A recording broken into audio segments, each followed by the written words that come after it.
Selamat siang pemirsa, kembali lagi di liputan siang terkini bersama saya Sarnia yang akan membawakan berita-berita teraktual dan terpercaya. Baiklah, berita pertama didatangkan dari Sela Amanda. Berita ini di daerah Tembilahan Jalan Veteran Pari 13 yang mengatakan bahwa sekumpulan remaja melakukan aksi balap liar, membuat masyarakat terganggu. Berita selanjutnya akan disampaikan oleh Sela Amanda yang ada di tempat. Kepada Sela dipersilakan. Baik, terima kasih kepada saudari Samila di studio. Saya Sela Amanda Putri sedang berada di tempat sering terjadinya balapan liar. Saya di sini bersama salah satu warga yang ada di Jalan Veteran. Bersama Ibu siapa? Saya Fatia. Oke, jadi saya ingin menanyakan apakah warga tidak mengganggu dengan adanya balapan liar? Ini sangat mengganggu aktivitas para warga, terutama di malam hari dikarenakan sangat berisik. Oke, apakah warga sekitar tidak menindaklanjuti aksi balapan liar tersebut? Sudah sering adanya pemberitahuan kepada para anak-anak ini, tapi susah. Oke, jadi mungkin itu aja pendapat dari warga di Jalan Veteran. Saya Sela Amanda Putri kembali ke studio.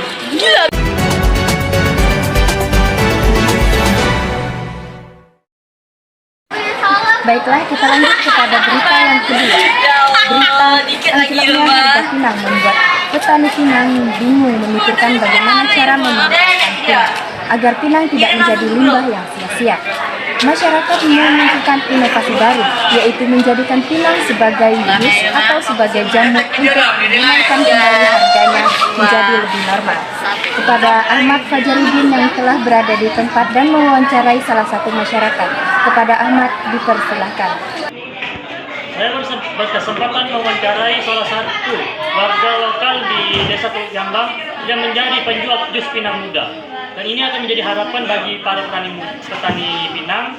Dan kepada Pak Salam, dipersilakan, apa tanggapan Bapak tentang jus pinang muda dan dari mana Anda mendapatkan inspirasi untuk membuatnya? Saya terinspirasi dari pedagang lokal Jambi atau warga lokal Jambi karena sering mengonsumsi pinang muda sebagai peningkat stamina dan memperlancar peredaran darah. Oke, terima kasih kepada Pak Salam. Baik pemirsa, kita akan lanjut ke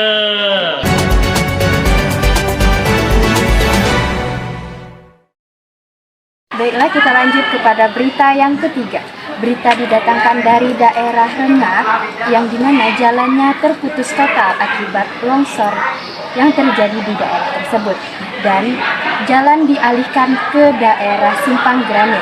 Baiklah, selanjutnya beritanya akan disampaikan oleh Shanas Aulia Akila. Kepada Shanas dipersilahkan. Baik, terima kasih Saudari Mila. Saya Shanas Aulia Akila. Saya sedang di lokasi terkini, yaitu Jalan Lalu Lintas Indragiri Hulu yang tepatnya pada Desa Pekan Tua. Seperti yang sudah ketahui, jalan lalu lintas Pekan Tua terputus karena adanya longsor yang mengakibatkan kendaraan beroda 4 tidak bisa melewati jalan tersebut dan dialihkan ke jalan Simpang Granit. Warga di sekitar hanya bisa mengendarai kendaraan beroda 2. Saya Shanas Aulia Akila melaporkan dari lokasi terkini. Balik ke sini. Baiklah, kita lanjut kepada berita yang keempat. Kabar duka didatangkan dari daerah Tembilahan, tepatnya di Pari 6. Terjadi longsor di daerah Pari 6 yang membuat rumah warga tergerus ke dalam sungai. Berita selanjutnya akan disampaikan oleh Indra Maulana. Kepada Indra Maulana dipersilakan. Indra Maulana di tempat terjadinya longsor di Tembilahan Hulu. Longsor kembali terjadi di Kabupaten Indragiri Hilir, Riau, tepatnya di Pari 6 Tembilahan Hulu. Akibat longsor tersebut, sejumlah rumah tergerus ke sungai. Kejadian sekitar pukul 13.30 WIB tadi, Senin tanggal 8 bulan 7 tahun 2024. Lokasi longsor tidak jauh dari kampus Thai Aulia Residin. Belum diketahui apakah ada korban jiwa atau tidak. Kejadian longsor tadi pukul 13.30 WIB. Kata Kepala Badan Penanggulangan Bencana Daerah BPBD Inhil R. Aliansyah. Saat ini tim BPDB Inhil masih mendata keluarga yang terdampak longsor. Hal itu juga untuk memastikan apakah ada warga yang menjadi korban dari tergerusnya rumah akibat longsor itu. Sementara tim lainnya beserta pihak terkait lainnya turut membantu proses evakuasi harta benda dari rumah-rumah yang masih bisa diselamatkan. Tim kita sedang melakukan pendatangan. Kita belum bisa dipastikan apakah ada korban jiwa. Tim kita juga masih fokus membantu evakuasi. Ucap Arliansah. Tidak hanya itu, akibat longsor tersebut, hampir separuh badan jalan yang berdekatan dengan lokasi longsor kini dalam keadaan retak-retak. Akibatnya, arus lalu lintas dari arah hulu menuju kota Tebilahan hanya bisa menggunakan separuh jalan.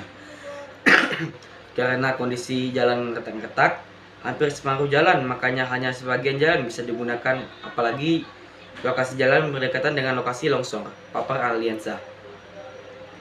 Baik, saya M. Indra Maulana kembali ke studio.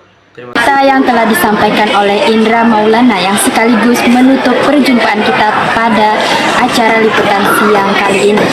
Saya Sarmila pamit undur diri.